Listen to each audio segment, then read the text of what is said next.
छगन भुजबळ यांच्या निवासस्थानी आज ओबीसींची बैठक होणार आहे। मराठा आरक्षणाच्या अध्यादेशानंतर ओबीसी आता आक्रमक झालेत। या अध्यादेशाविरोधातील हरकती काय असू शकतात या संदर्भात या बैठकीमध्ये चर्चा होणार आहे असं समजते।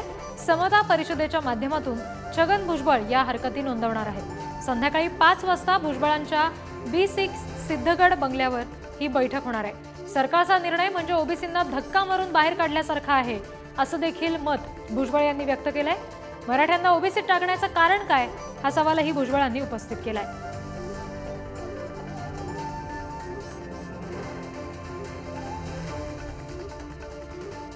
तर या सगळ्या संदर्भात आणखी तपशील आपण जाणून घेऊयात। आमचे प्रतिनिधी अजय माने सध्या आपल्याशी जोडले गेले। अजय, अवघा आता 1 तास राहिलेला आहे बैठकीला, कोण कोण उपस्थित राहणार आहे या बैठकीला आणि काय नेमकी चर्चा होऊ शकते? रिद्धी, आपण जर पाहिलं तर नेमका जसे तू म्हणालीस की 1 तासात आता ही बैठक जी आहे ती छगन भुजबळ यांच्या निवासस्थानी म्हणजे सिद्धगड B6 इथे सुरू होईल। स्वतः छगन भुजबळ असतील, त्याचबरोबर त्यांनी ज्या आता नवीन एकंदरीत टीम म्हणू शकतो आपण, ओबीसीची टीम जी नव्या एकंदरीत नेते असतील, मंडळी असतील, त्यांच्यासोबत हे सगळे जे आहेत ते आज यांच्या निवासस्थानी उपस्थित राहणार आहे। सगळ्यात महत्त्वाचं म्हणजे प्रकाश अण्णा शेंडगे जे ते ओबीसी जनमोर्चाचे नेतृत्व करतात ते आजच्या बैठकीत उपस्थित राहणार नाही। त्यांची एक सभा जी आहे ती आहे आणि त्यासाठी ते उपस्थित नसतील, पण इतर ओबीसी नेते जे आहेत ते या बैठकीला उपस्थित राहणार आहेत। यात अजून एक गोष्ट नमूद करायची म्हणजे की विजय वडेट्टीवार जे विरोधी पक्ष नेते आहेत विधानसभेचे, ते सुद्धा या बैठकीत जे ते उपस्थित नसल्याने त्यांची वेगळी बैठक जी ती आयोजित करण्यात आलेली आणि त्यामुळे एकंदरीत आजच्या बैठकीला ह्या 2 नेत्यांना सोडून बाकी सगळे ओबीसीचे जे नेते आहेत महाराष्ट्रातले ते एकत्र येणार आणि ही बैठक पार पडणार। आता ह्यात सगळ्यात महत्त्वाचा मुद्दा जो असणार आहे तो म्हणजे की ओबीसी नेत्यांना न विचारता सरसकट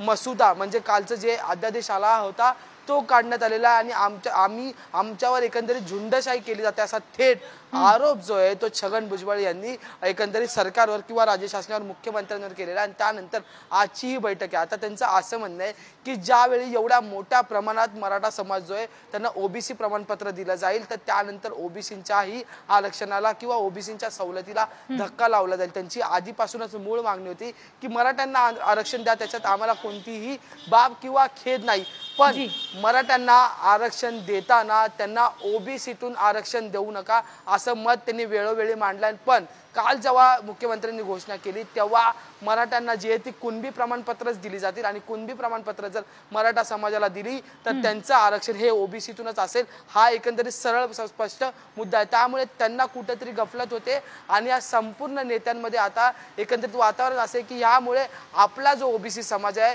त्याचं आरक्षण कमी होईल आणि त्यामुळे या सगळे ओबीसी नेते जे जसे मराठा समाज एकवटलेला आपल्याला पाहायला मिळाला तसाच आता महाराष्ट्रातला ओबीसी समाज जो आहे तो एकवटण्याचा प्रयत्न या नेत्यांचा सुरू झालेला आणि त्याच अनुषंगाने आजची ही सभा एक बैठक होईल आणि त्यानंतर पुढची जी रणनीती आहे मग पेटिशन दाखल करण्याची असेल, या अध्यादेशाला विरोध कसा करायचा, कुठले मुद्दे असतील, या सगळ्यांची रणनीती जी आहे ती आजच्या बैठकीत नेमकी काय चर्चा होऊ शकते त्या संदर्भात नेते नंतर काही बोलतात का याचे तपशील वेळोवेळी तुमच्याकडून घेऊ।